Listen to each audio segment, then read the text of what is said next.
Tapi saya nggak mau begini. Kan kerap ada alumni yang kok kita diajakin hanya ketika FISIP cari dana. Betul, betul, betul. Itu kan sebenarnya PR terbesarnya. Iya, pragmatis banget. Pragmatis, jadi deketin dari pihak kampus hanya ketika butuh uang.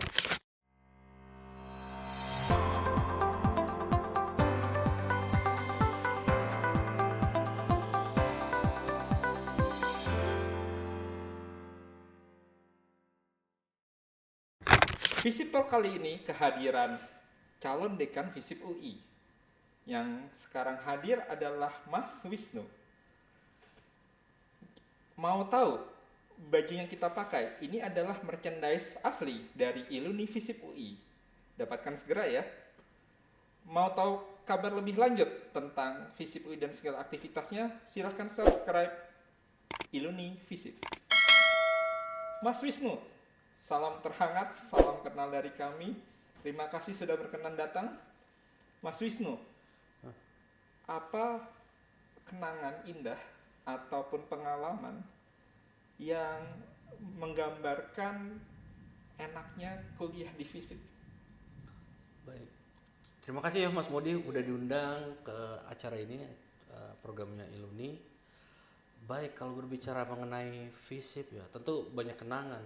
Bayangin, dari saya lulus SMA sampai sekarang berkarir, udah berapa? Karir saya aja sebagai dosen udah 16 tahun, bayangin.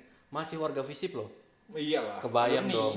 Iya. Bayangin, bukan cuma warga FISIP dalam arti bagian dari Iluni, tapi benar-benar di dalam FISIP gitu kan ya.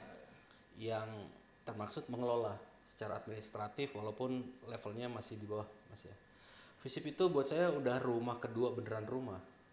Karena mungkin hampir semua teman dekat saya masih hingga hari ini ya. Kita kan tahu waktu muda memang teman kita banyak, semakin tua. Nah itu ya masih teman-teman FISIP lagi gitu kan ya. Jadi FISIP luar biasa. Kalau kenangan banyak sekali ya. Istri saya bahkan ada kelas saya. Jadi kalau bicara FISIP luar biasa dan saya ngikutin perkembangannya ketika dulu kita di euforia reformasi ya. Di-expose dengan banyak informasi yang membuat jujur sebagai individu saya berkembang yang memahami perspektif itu nggak bisa dari satu kacamata. Bahwa ada kebenaran itu versi lainnya, nggak tunggal.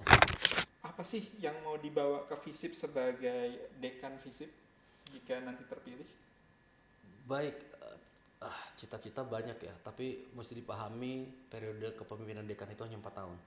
Iya. Hanya sebentar 4 tahun itu. Pengalaman saya di struktural ya. 4 tahun itu boleh punya banyak agenda, tapi yang realistis mungkin 1-2 hal besar yang bisa kerjakan. Buat saya yang pertama, FISIP itu sekarang, karena saya di dalam ya, sebagai akademisi FISIP itu sekarang kontribusinya cukup besar ya, bukan cuma nasional, dalam skala global.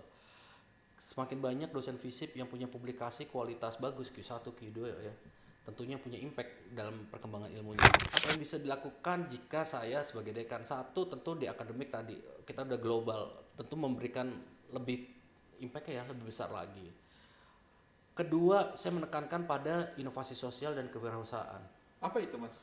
Inovasi sosial adalah begini, mau nggak mau Universitas Indonesia bertransformasi jadi entrepreneur university bahasanya sekarang.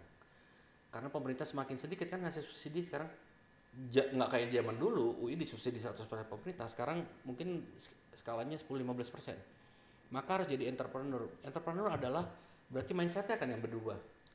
Kita nggak bisa lagi kita pasti punya budget tahun depan karena ada subsidi dari pemerintah. Enggak, kita harus berinovasi sosial. Berinovasi dalam arti kita membuka ruang, salah satunya membentuk kemitraan strategis. Nah, peran Iluni penting di sini, kemitraan strategis. Contohnya saya ngelola prodi. Ketika sebelum kami merubah kurikulum, kita undang tuh semua alumni. Di industri kayak apa sih?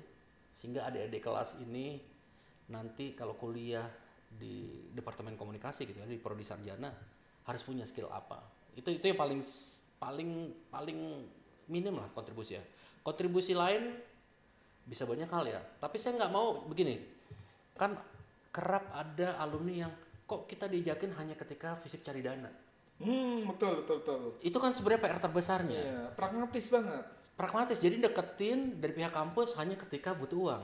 Sebenarnya kan nggak gitu ya.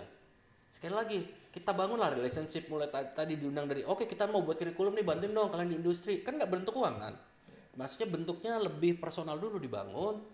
Kemudian ketika kita merasa, oke ini kita warga FISIP nih, alumni alma mater kita mau buat sesuatu, tanpa diminta, saya yakin akan kontribusi kok. Jadi kemitraannya lebih strategis kalau buat saya. Bukan sekedar datang dimintain uang, tapi ayo dong kita majuin FISIP, bentuknya bisa banyak. Apa sih? Tadi kan katanya ada 2 program utama ya dalam 4 tahun masa kepemimpinan. 2 program utama itu apa sih Mas, kalau kita boleh tahu? Pertama tentu kalau bicara akademik ya, core business di FISIP di UI itu kan pendidikan. Pendidikan, betul. Kita mau jadi tentunya ya yang bersaing secara global, tapi sebelum global kita bicara regional. Idenya adalah sejauh mana FISIP UI ini nanti jadi atraktif untuk sesama universitas di regional aja. Katakanlah dengan NUS, NTU mau datang ke kita. Bentuknya macam-macam ya. Nggak harus mahasiswa Singapura belajar di Indonesia, tapi paling nggak kita bisa punya kolaborasi riset dulu gitu kan ya.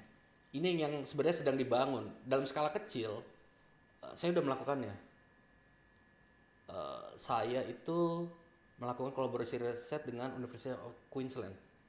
Saya kemarin sempat sabbatical. Riset only. Kami sudah 15 tahun punya kelas khusus internasional. Oh, kelas khusus. Yang joint Kanada, degree. ya, joint degree. Oke, kita kembangin sekarang faculty exchange.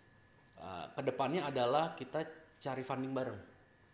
Kan tadi menarik funding bareng. entrepreneurship kan jadi gini. Idenya bukan semata-mata narik duit dari masyarakat gitu kan ya. Maksudnya dalam arti adalah BOP yang tadi Mas. Iya. Karena gini Mas, perspektif entrepreneurship university bukan semata-mata uang kuliah tinggi. Kalau kita lihat dari negara maju, semua negara maju yang perguruan tingginya bagus masuk 100 besar dunia atau 200 besar dunia atau 10% atau 1% dari universitas, pasti B-nya mahal. Pasti. Yang jadi masalah adalah siapa menanggung. Di Amerika dibebankan kepada mahasiswa. Di Jerman pemerintah subsidi. Di Australia yang mahasiswa lokal disubsidi sama pemerintah, yang internasional bayar mahal gitu kan ya. Kita tahu berarti kan pemerintah masih mau.